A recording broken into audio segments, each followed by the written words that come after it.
And we're back, boys and girls.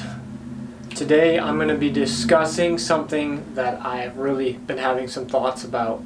And that something is how you know where you are at the right place. And what I mean by that is, how do we know we are right where we need to be as individuals? So I'm going to share with you today some steps that I've noticed that I've taken great awareness of the surroundings around me and in my own personal life. Starting off with number one.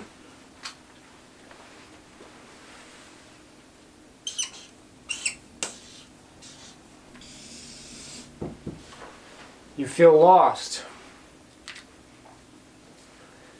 You feel lost and out of place. Some of the greatest success that has come from entrepreneurs, businessmen and women, celebrities, athletes, you name it, all the things that this world idolizes, has come from being out of your comfort zone. So what I encourage each and every single one of you to do is to grow to be uncomfortable. Now, I've shared with you guys before that I do deal with social anxiety at times. And what do? I don't sit in a corner and cower. I think to myself, okay, I don't need to have this defeatist attitude. I'm choosing to be optimistic right now, and I'm choosing to be adventurous. I'm choosing. The biggest word there is choice. Too many people don't want to make a choice. Too many people want to have this laid-back potato chip life where everything, again, is sunshine and rainbows, and they don't want to put the hard work and dedication in. Nobody gets to where they are going without the hard work, the blood, sweat, and tears.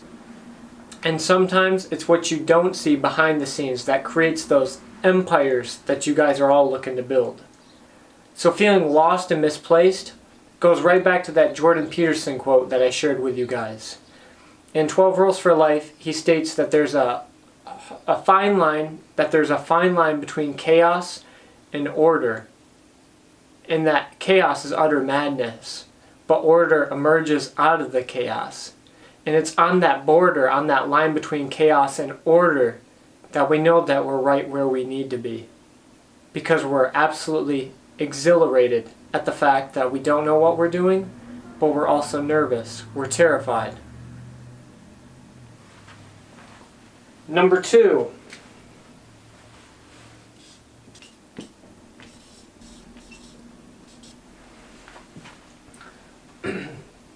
You don't tolerate relationships that don't serve you. But Ari, she's so fine. She has everything that I would want in a woman. I've been praying for this woman. I've been striving for this woman. She's everything I need to complete my goals and my mission. Oh, I need her. I need her, and then I'll be complete. Well, first of all, your mission comes first. Second of all, what I've learned from this is there's too many men. Women do this too, but we're not talking about them right now. This is for the men. There's too many men that have foregone their mission and forfeited everything they want to do in life for the sole purpose of that right woman that walked into their life. Oh, she's going to solve my needs. Oh, she's going to give me physical fulfillment. Oh, she's going to support all my dreams and ambitions. You guys are living in a fairy tale frickin' world, because the harsh reality is a woman wants a man who goes after his passions. A woman wants a man who has goals and ambitions. That is needy behavior that does not come from somebody who is residing in their masculine energy. Now, I'm sharing that tirade because I recently just dealt with somebody on the fact that they kept on pining for this woman that didn't want them. And when she disappears, she comes back, right? She gives them a little bit, and it's like a carrot that she's dangling in front of him. Come on, here. Here, little bunny. Here, little bunny. It's disgusting. It makes me want to throw up, seeing how these men have allowed themselves to be controlled and dominated by their own inner desires. So this right here, this is key. I want you all to take notes of this. You do not tolerate relationships that do not serve you. This also goes with friendships, right? One of the biggest moments that I knew right where I was, and I was leveling up, and I felt myself improving upon my life. Your friends that you thought were your friends will not support you in your journey. Now that's a harsh truth, right? But the bottom line is, people don't want to take the action. When the going gets tough, some people run. Some people bend down on their knee. Some people do not want to put the work in. And so I cannot be around, I decided, I cannot be around people who are considered low vibrational. Those things that I used to do, right? The drinking, the smoking, the sexual lust, the running around chasing after these materialistic things, they don't do it for me anymore, man. I find so much more peace by working out, by doing breathing exercises in the morning, by journaling in my book, by praying. All these things that I was missing, I now am gathering, right? And I'm finding myself in that, not through these worldly desires that will only just make me want more and more, because human nature is to always want more. Do not let anybody ever tell you that, oh, I have enough. Because unless somebody has disciplined themselves in that motivation, right, to have enough, maybe they're a minimalist, maybe they're a minimalist and they don't want a lot, and that's okay. I'm actually more that way. I don't want big mansions. I don't want a Bugatti in the driveway. Okay, those are not my goals, right? But for other people, they are. There's always has to be this motivating factor. Do you want to be around people that chase after material possessions? Do you want to be after people who chased after physical lust? Because they're not going to stick around if that's all they're there for. Number 3. Let's switch it up, huh? I think blue is a good color.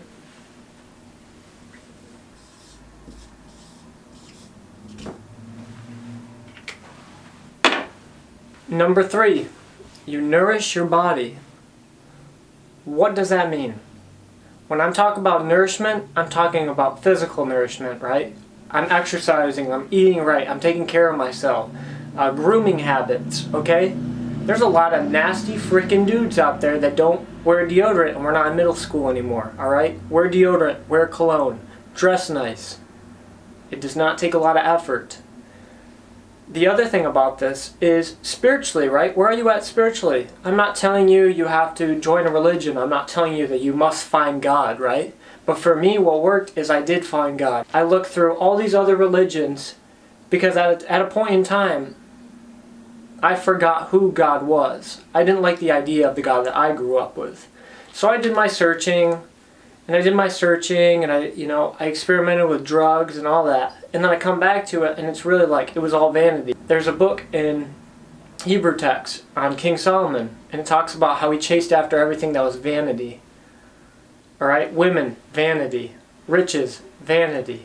Copious amounts of vacationing and trips, vanity. It was all vanity because he's trying to fill that God-sized hole in his body, in his spirit being. So we need to nourish our body because our body is a temple. And you'll find this referred to in multiple religions. Our body is a temple and we need to take care of it. And another thing that we can do to nourish our body is not be passive. So the other day I was talking with a young lady here who had shared that she watches shows, and I said, well, okay, but do you actively think about it? She's like, well, what do you mean? I said, well, do you actively think about what you watch? Because my father programmed me to, and I use the word program because essentially I was conditioned, right? I was trained, I was disciplined to whatever I was ingesting, whether it was music, whether it was movies, whether it was videos, whether it was photos, anything that I ingested, because our eyes are the window to the soul. That's what the Greeks believed. I can't just passively ingest. What if those are bad things that I'm letting myself be tainted by? So whenever I watch a movie, doesn't matter what it is, I'm always asking questions, okay? What is the premise of this movie? What is the motive of the director behind it? What is he trying to picture? What is he trying to portray? I took an art class and I absolutely loved it, and it was on basically like digital media. How people perceive things to shape the viewer's opinion. So this goes along with that. We have got to stop passively listening to music and just listening to whatever is the hottest on the radio or the biggest hit. Talking about there's more to life than slanging. There's more to life than hitting the club. Those things might be fun, they got a nice beat to them, but I'd much rather listen to something that encourages me, something that motivates me. So I used to just watch like tons of comedy shows, and I still do watch some comedy shows. But there's one that I haven't watched in particular because it was just complete dumbassery. It was stupid stuff. What was I actually gaining from it? It made me laugh. Okay, there's an emotional factor behind it. But why not look up entrepreneur speeches on TED Talks? Why not listen to podcasts? Why not motivate myself in another completely different way that would change my perception, but would also help me build the future that I want so badly?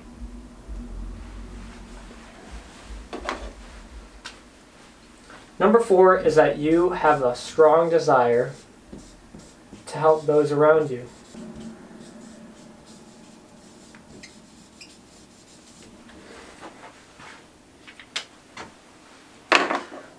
What does this mean?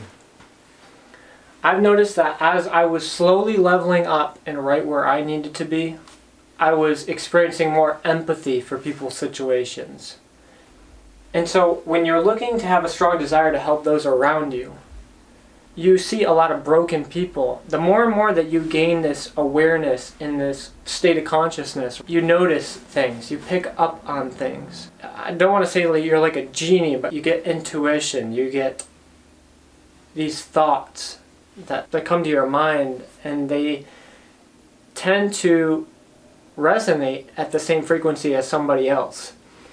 And so, for example, maybe you're walking down the street, right? You're getting an ice cream cone. It's beautiful out, it's summertime, we're almost there. And you notice an old woman walking by. She has her head down, she's going through her purse. Alright, so you pass her by. Well, you just felt the urge. That woman's going through something, I'm going to talk to her. So you go up to talk to her, you get out of your comfort zone, which is our number 1. Let's listen to a crazy voice in our head, right? Good idea. But then you talk to her and you find out that her husband just passed away and that she's now a widow. And she's having a hard time dealing with the grips that he's now gone. She's still in a state of shock. And she doesn't really know what she wants to do with herself. So use that time to speak and encourage, like you're sowing into their life. They're broken and beaten. But then the other aspect of this, when you're looking to have a strong desire to help those around you, you need to be incredibly selective about who you let into that circle. So I give the woman as an example because we walk by so many people that go through a lot of stuff. But the biggest thing that I've learned is how much, and I put a video on this, how much of that energy, of your energy, do you want to put into a complete stranger? So unless I am 100% motivated and I really feel led to go up to the stranger and speak to them, I probably won't do it. Because I want to protect my energy. I don't want to give to somebody and not receive back. And it's not always about that, but you don't want to cast pearls before swine, per se. You don't want to give all this hidden knowledge and this self-improvement advice and this help if it's people that do not want to help themselves. And so I want you guys to be careful of that. Because as you level up, you will encounter this. But you need to be aware of how much energy you are expending into this. If it's causing you issues like in your brain, you're trying to sleep at night and you're worried about somebody else's problem, that's a good time to take a step back. Because it's not your battle to fight. People have to fight their own battles, and that's the biggest thing that I had to learn. You have to let people work through things on their own. You can never force somebody to do anything. You can never lead a horse to drink water. Finally, number 5.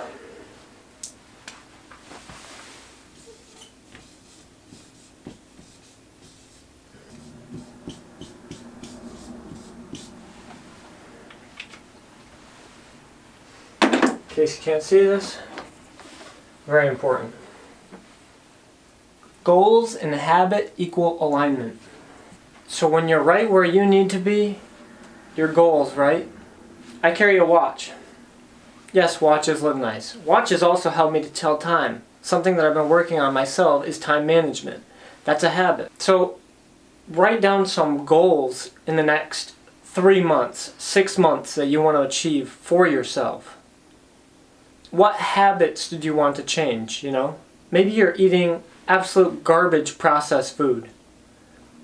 I've cut out so much processed food in my life that now I'm like panicked to find the right meals.